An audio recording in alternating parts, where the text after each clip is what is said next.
ঠিক আমার মুর্শেদ কেবলা আমার পিতা কেমনে,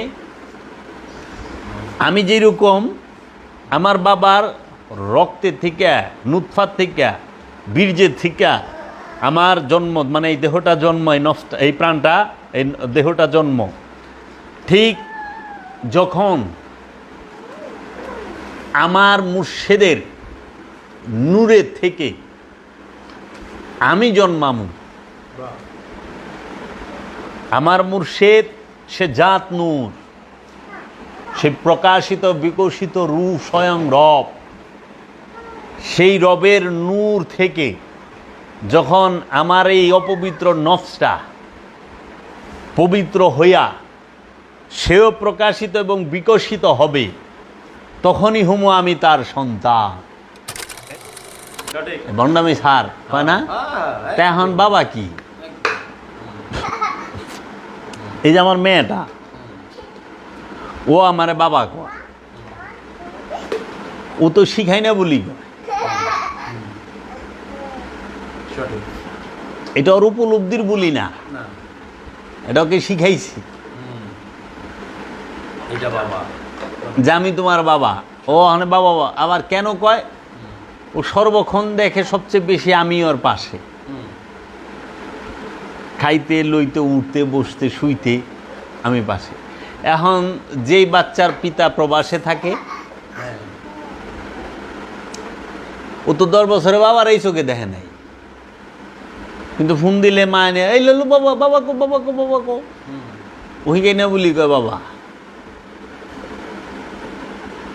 আবার যার পিতা জন্মের পরেই মরে গেছে কিংবা জন্মের আগেই মরে গেছে, হ্যাঁ, বাবার জীবনে নিজ চোখে দেখেই নেই, কিন্তু সেও করলে কয় আমার বাবার নাম অমু।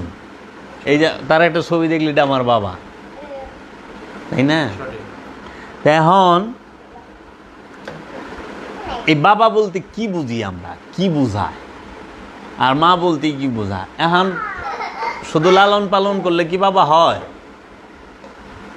ভরণ পোষণ করলে না। ভরণ পোষণ লালন পালন সব করলেই কি বাবা হয়? তাহলে তো আমার ছোট ভাই আমার সন্তানের বাবা হওয়ার যোগ্যতা রাখে, কিন্তু সে আমারই ভাই, কিন্তু সে চাচা। চাচা কি আর বাবা কি? মামা কি আর বাবা কি? মামায় লালন পালন করতে পারে, মামায় ভরণ পোষণ করতে পারে, মামায় সব কিছু দেখাশোনা করতে পারে, অভিভাবকত্ব নিতে পারে, চাচাও তাই করতে পারে, লালন পালন ভরণ পোষণ শিক্ষা দীক্ষা সমস্ত কিছু করাইতে পারে, কিন্তু সে বাবা হইতে পারে না, সে চাচাই থাকে। সে বাবা হইতে পারে না, মামাই থাকে। তাহলে বাবা হওয়ার পূর্ব শর্ত হইল, 1 নাম্বার শর্ত যেটা, সেটা হইল আমাকে জন্ম দিতে হবে। আমি যার রক্ত থেকে জন্ম নিছি সেই হলো আমার পিতা। কারণ মানুষের শুক্রাণু বীর্য সেটা রক্ত থেকেই হয়,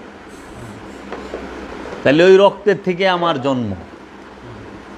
তাহলে আমার জাত হইল যার শুক্রাণু থেকে আমি জন্মাইছি, কারণ শুক্রাণুটা পিতার শরীরেই ছিল, পিতার দেহেই ছিল। তাইলে যে আমাকে জন্ম দিছে, যার রক্তের থেকে ব্লাডের থেকে আমার জন্ম, সে হইল আমার পিতা, জাগতিক মানে দৈহিক পিতা। এখন সে যদি আমাকে কোনো দিন ভরণ পোষণ নাও করে, অনেক লাভারিস আছে না যে ভালাই হয়ে গেছে, ভরণ পোষণ নাও করে, দেখভাল নাও করে, খাবার দাবার নাও দেয়, শিক্ষা দীক্ষা নাও দেয়, তারপরেও সে আমার পিতা, অস্বীকার করার কোনো উপায় নাই। ঠিক আমার মুর্শেদ কেবলা আমার পিতা কেমনে, আমি যেরকম আমার বাবার রক্তের থেকে, নুতফার থেকে, বীর্যের থেকে আমার জন্ম, মানে এই দেহটা জন্ম, এই প্রাণটা, এই দেহটা জন্ম, ঠিক যখন আমার মুর্শেদের নূরের থেকে আমি জন্মামু। আমার মুর্শেদ সে জাত নূর, সে প্রকাশিত বিকশিত রূপ স্বয়ং রব। সেই রবের নূর থেকে যখন আমার এই অপবিত্র নফসটা পবিত্র হইয়া সেও প্রকাশিত এবং বিকশিত হবে, তখনই হুমো আমি তার সন্তান। এর জন্য আমি আমার মুর্শেদকে বাবা বলি, যে বাবা জাহাঙ্গীর হচ্ছে আমার পিতা। সেটা কিসের পিতা? নূরের পিতা, মনুষ্যত্বের পিতা, পবিত্রতার পিতা, ঈমানের পিতা। আমি বেঈমান ছিলাম যতক্ষণ পর্যন্ত আমার সাথে শয়তান যুক্ত, আমি বেঈমান। কিন্তু তার নূর দিয়া আমি শয়তান মুক্ত হইছি, তার তাজাল্লিতে, তার ফায়েজে, তার তাওয়াজ্জুতে আমি শয়তান মুক্ত হয়েছি, তখনই সে আমার পিতা। এর জন্য আমি মুর্শেদকে বাবা বলে ডাকি। সে আমার কোন বাবা? সে আমার দেহের পিতা না, আমার জন্মদাতা পিতা না, সে হচ্ছে আমার যে পবিত্র নফসের পিতা। কারণ আমার নফস জন্মগতভাবেই অপবিত্র। আমার নফসটা জন্মাইছি যখন, তখনই কামনাযুক্ত। নফস কিন্তু পবিত্র, কিন্তু জন্মাইলেই সে কামনা নিয়ে আসে। এই যে শিশু অবস্থায় 2 বছরের বাচ্চা, ওর মধ্যে কামনা সুপ্ত রূপে আছে, বীজ রূপে আছে, রুও বীজ রূপে আছে। কিন্তু যখন ও আস্তে আস্তে 8-10 বছর কিশোর হইতে থাকবো, তখন ওর মধ্যে কামনাটা জাগ্রত হইতে থাকবো, কিন্তু রূপ বিকশিত হইতে থাকে না। কারণ ও এই বাচ্চাটা, 2 বছরের বাচ্চাটা, যার সাথে সবসময় উঠা বসা করে, তার মা বাবা, চাচা ফুফু, দাদা দাদি, এরা সবাই কামনা যুক্ত। ও সবসময় কামনার ধ্যানই করতে থাকে, কামনার সোহবতেই থাকে। এর লেগে ওর মধ্যে কামনা যুক্ত হয়ে যায়। আবার যখন আমরা কি করি, এই কামনা যুক্ত মানুষ থেকে সইরা আমরা মুক্ত পুরুষ, মহাপুরুষ, যে রূপী রব, যে জাগ্রত রুহের অধিকারী, বিকশিত রুহের, তার সান্নিধ্যে যায়, তার সোহবতে যাই, তার ধ্যানে যায়, তখন কি করে আমাদের মধ্যে কামনা সেইটা লোপ পাইতে থাকে, ধ্বংস হইতে থাকে। আর ওই যে বীজরূপী রূপ, সে জাগ্রত হইতে থাকে এই তাজাল্লিতে, এই ধ্যানে, এই হেনে। এর জন্য ভরণ পোষণ করলেই পিতা হয় না। পিতা কখনো ভরণ পোষণ করলে হয় না। ভরণ পোষণ সবাই করতে পারে, কিন্তু জন্ম সবাই দিতে পারে না। যে জন্ম দেয় সে পিতা, যদিও সে ভরণ পোষণ না করে। আর জন্ম দিলে তার ভরণ পোষণ করতেই হবে, এটা ফরজ, এটা অবশ্যই হুকুম পালনীয়।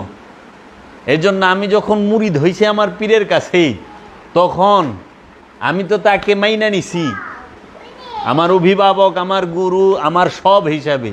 তখন গুরুর দায়বদ্ধতা এসে যায় তাকে, আমাকে মানুষ করার। আমি তো মানুষ, ওই যেরকম অনেক সন্তান যেই রকমই জন্মাক, বাপ তোই এটা লালন পালন করণই লাগবে, এইটাই বুঝা। এর লেগে ওখানে যারা নাকি ব্যবসায়ী, তাগুলো গেলো পীরগিরি সোজা, আর যারা নাকি অলিয়ে কামেল, তাগুলো লেগে পীরগিরি ডেলো বুঝা। যেই পাপি গো হেদায়েত করার লাগবো, অমানুষে মানুষ করা, এটা যে কত বড়। ট্যামরা বাতিল বাইরে সোজাকরণ যায়, কিন্তু ট্যামরা মানুষ, বেকা মানুষ সোজা করা, বেকা রড সোজাকরণ যায় বাইরে তাপ দিয়া তো বেকা মানুষ সোজাকরণ যায় না। প্রেম দিয়ে সোজাকরণ লাগে, জীবন বাইরে যাবার চায়, একটা বেকা মানুষের সোজা করা। তাহলে আল্লাহর এই যে আমরা যে বলি বাবা বাবা, এই একটা কারণেই, যে বাবা জাহাঙ্গীরের প্রকাশিত এবং বিকশিত নূরকে যখন আমি আমার কলবের মধ্যে, আমার অন্তরের মধ্যে ধারণ কইরা, তার নূর থেকে আমার জন্ম হয়, আমার মনুষ্যত্বের জন্ম হয়, আমার নফসের পরিচয়, আমি আবার সেই রকম তার রূপে রূপবান হই, তার গুণে গুণবান হই, তার রঙে রঙিন হই, তখন সে হইয়া যায় আমার পিতা। এর লেগে আমরা মুর্শেদকে বাবা বলে ডাকি। মাও সেম তাই। আমার খালায় আমার মা হইতে পারবে না, ওটা হলো মুখ বলাই না মা, কিন্তু আমার খালায় আমার ভরণ পোষণ করা পারবো, ভরণ পোষণ লালন পালন, শিক্ষা দীক্ষা সব কিছু করতে পারবো, শাসন বারণ সব করতে পারবো, কিন্তু খালায় কইলে তার জরায়ুতে আমারে ধরতে পারে নাই। এই জরায়ুতে না ধরার কারণে সে হয়ে গেছে খালা, আর জরায়ুতে গর্ভে ধারণের কারণে সে হয়ে গেছে মা। তেল লিগা পীরের মধ্যে আর উস্তাদের মধ্যে এই তফাৎ। উস্তাদ শিক্ষক সে হইল ওই খালার চাচার, মামু আর চাচার মতো, খালার ফুবুর মতো। শিক্ষকে শিখায়, ভরণ পোষণ করা পারে, কিন্তু জরায়ু তো ধরা পারে না। আর গুরু সে ভরণ পোষণ করুক, ওটা তো পরের বিষয়, সে জরায়ুতেও ধরে। তো মা সে জরায়ুতে গর্ভে ধরে, পেটে ধরে, এর লেগা মা সবাই হইতে পারে না। মা সেই হয় যে আমাকে পেটে ধরছে, তার নারের সাথে আমার নারকে কালেকশন করায় নিছে। বাবা সেই হয় যে তার রক্তের সাথে আমার রক্ত মিলে, তার ডিএনএর সাথে আমার ডিএনএ মিলে। চাচার সাথে আমার ডিএনএ জীবনও মিলব না, মিলব না।